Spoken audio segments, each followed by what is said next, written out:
eu sou acadêmica do curso de História, licenciatura pela UFGD, e dando continuidade às oficinas inseridas neste projeto de extensão, eu pretendo nesse vídeo abarcar a questão das casas e das habitações indígenas no Brasil.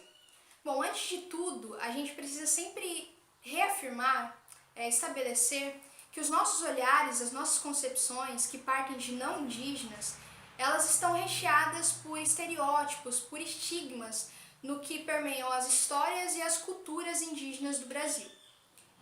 E aí a gente tem a difusão de um meio único de ser, de se estabelecer no ambiente, de existir de fato, de identidade indígena. Isso é o que valida, o que dá a validação para o que é o verdadeiro indígena.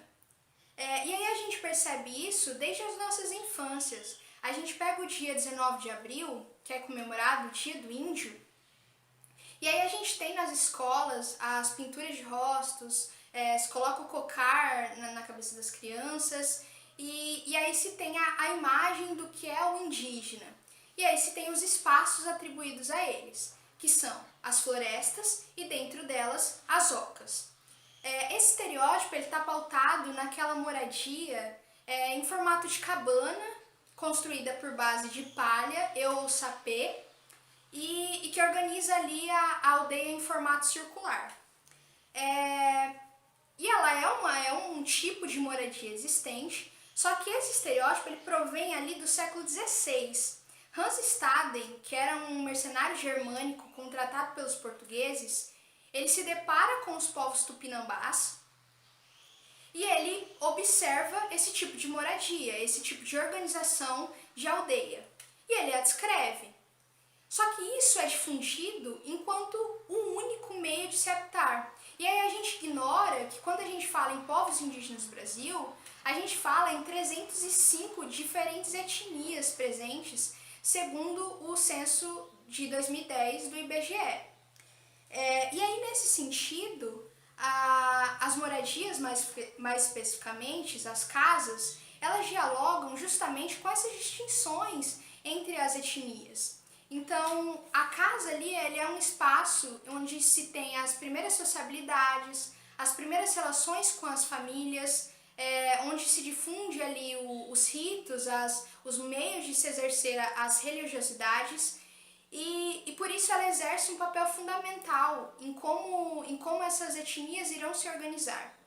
E aí as diferenças, elas partem de inúmeras instâncias. Os materiais utilizados para suas construções, o modo de organização dentro da aldeia, se as casas serão coladas umas às outras ou não, quem estará no interior de cada casa, quais serão as constituições de famílias, de parentescos, etc. Isso dialoga com inúmeros fatores, a questão climática, os meios de subsistência de cada etnia, as questões socioeconômicas, a própria historicidade, o diálogo com o tempo pode ocorrer, acarreta também alterações no meio de se organizar. E, enfim, a aldeia também está muito relacionada à questão de como ela se organizará para os ritos que ocorrerão ali, os ritos, questão religiosa de fato. E a gente tem uma passagem aqui do Gerson Baniwa que ela sintetiza um pouco isso. Ele diz assim: pode-se afirmar que os modos de vida dos povos indígenas variam de povo para povo, conforme o tipo de relações que é estabelecido com o meio natural e o sobrenatural. Em razão disso, os lugares e os estilos de habitação variam de povo para povo. Alguns escolhem para morar às margens dos rios, outros o interior das florestas e outros mais as montanhas. Alguns deles vivem em grandes malocas comunitárias. Outros habitam aldeias ovais compostas por várias casas ou pequenas malocas. Ou ainda, casas separadas e dispersas ao longo dos rios e das florestas. Do mesmo modo, alguns praticam preferencialmente a pesca, outros a caça e outros ainda a agricultura ou a coleta de frutos silvestres. E para além disso, a gente precisa também pensar que o processo de colonização ele origina outros espaços que também exercem modificações nessas casas, nessas habitações. E aí, a critério de exemplo, a gente pode citar as reservas indígenas e os acampamentos. As reservas indígenas, elas são criadas pelo Estado, elas têm o objetivo de deixar os demais espaços, as demais terras, livres para um largo processo de colonização, de conquista de fato.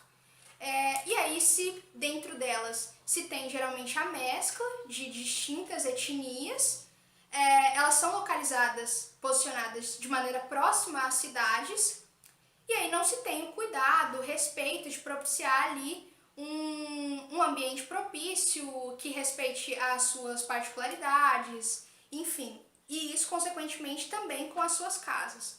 E aí a gente tem os acampamentos, que são meios de se habitar resistindo, porque eles são vistos enquanto moradias temporárias, enquanto não ocorre o reconhecimento, a demarcação de suas terras ancestrais.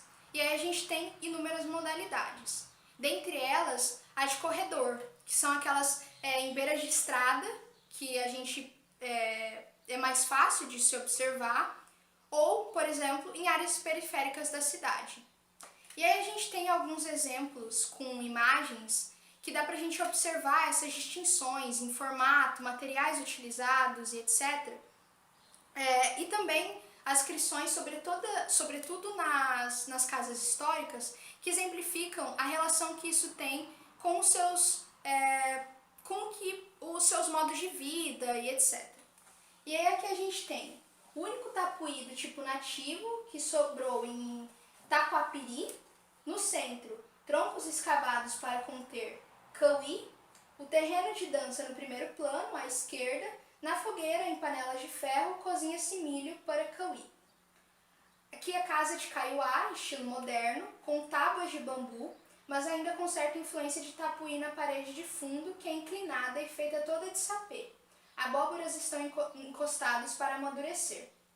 Aqui a gente tem a aldeia Kaiowá, 1949. E aí a gente tem as casas indígenas na atualidade. Tem o exemplo das casas indígenas Guarani, no Mato Grosso do Sul. Aqui os acampamentos de corredor, no Mato Grosso do Sul, que é aqueles em beira de estrada que eu citei anteriormente. Aqui a gente tem a casa Guarani, no Mato Grosso do Sul também. A casa de reza da aldeia indígena Panambizinho dos Guarani Kaiowá.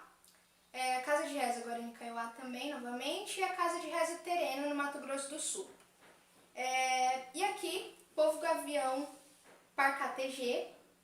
Os gaviões vivem na terra indígena Mãe Maria, localizada no município de Bom Jesus do Tocantins, no sudeste do estado do Pará. Aldeia de alvenaria e a reciclagem de tradição. E aí a gente observa justamente o diálogo e as ressignificações de seus espaços, então surgindo com novos materiais e etc. Justamente o diálogo com a historicidade.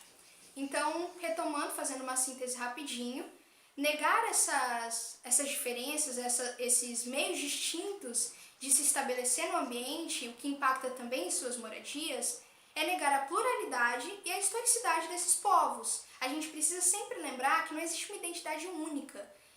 As etnias se organizam e conversam com o espaço, com o tempo, de maneiras distintas. Isso não pode ser ignorado.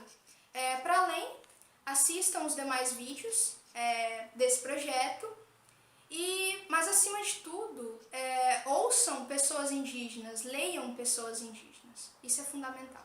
Obrigada pela atenção.